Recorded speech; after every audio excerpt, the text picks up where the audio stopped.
তিনটি রোগ হলে বুঝবেন আপনি জান্নাতি। অর্থাৎ তিনটি রোগ যদি আপনার হয় তাহলে মনে করবেন আল্লাহ পাক রব্বুল আলামিন আপনাকে ভালোবাসেন, আপনাকে মহব্বত করেন। যাদেরকে আল্লাহ তাআলা ভালোবাসেন, মহব্বত করেন, তাদেরকে আল্লাহ তাআলা বিভিন্নভাবে পরীক্ষা করেন। তার ভিতরে একটা পরীক্ষা হচ্ছে অসুস্থতার নিয়ামত দিয়ে আল্লাহ তাআলা পরীক্ষা করেন। মনে রাখবেন, সুস্থতাও আল্লাহর নিয়ামত, অসুস্থতাও আল্লাহর নিয়ামত। আমরা অসুস্থ হয়ে গেলে অনেক সময় আল্লাহকে অভিযোগ করে বসে, আল্লাহ আমার কি দোষ ছিল?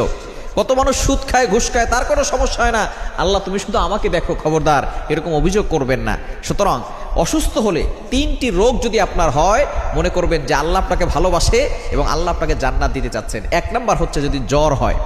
জ্বর ঠান্ডা আমাদের অনেকেরই হয়। একবার নবীজি সাল্লাল্লাহু আলাইহি সাল্লামের জামানায় কয়েকজন সাহাবী বসা, নবী সাল্লাল্লাহু আলাইহি সাল্লাম বলতেছেন, একজন সাহাবী বলতেছেন আমার খুব জ্বর হয়েছে, অনেক সাহাবী বলতেছেন আমারও জ্বর হয়। এবার নবী সাল্লাল্লাহু আলাইহি ওয়াসাল্লাম বলছেন তোমরা তো আমার অন্তর্ভুক্ত, আমারও তো জ্বর হয়। কিন্তু একজন বলতেছে যে আমার জ্বর হয় না। নবীজি বলতেছেন তাহলে তুমি আমাদের অন্তর্ভুক্ত না। বোঝা গেল জ্বর হওয়া ভালো লক্ষণ। এবং হাদিসের ভিতরে এসেছে নবী সাল্লাল্লাহু আলাইহি ওয়াসাল্লাম বলেছেন যদি কখনো কারো জ্বর হয় তাহলে এই জ্বরের মাধ্যমে তার গুনাহ মাফ হয়ে যায়। সুবহানাল্লাহ বিহামদিহি। জ্বরের মাধ্যমে আপনি যে জ্বর হয়েছে, আপনার যে কষ্ট হচ্ছে, এর মাধ্যমে আপনার গুনাহ মাফ হয়। আমরা জ্বর হওয়ার সাথে সাথে অনেকে ওষুধ খাই। চিকিৎসা বিজ্ঞান বলছে জ্বর হওয়ার সাথে সাথে ওষুধ খাওয়া যাবে না।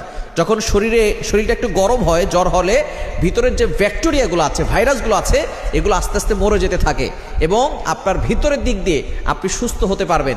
জ্বর হলে সাথে সাথে ওষুধ খাবেন না, আপনি একদিন ওয়েট করবেন, তারপরে আপনি যদি সহ্য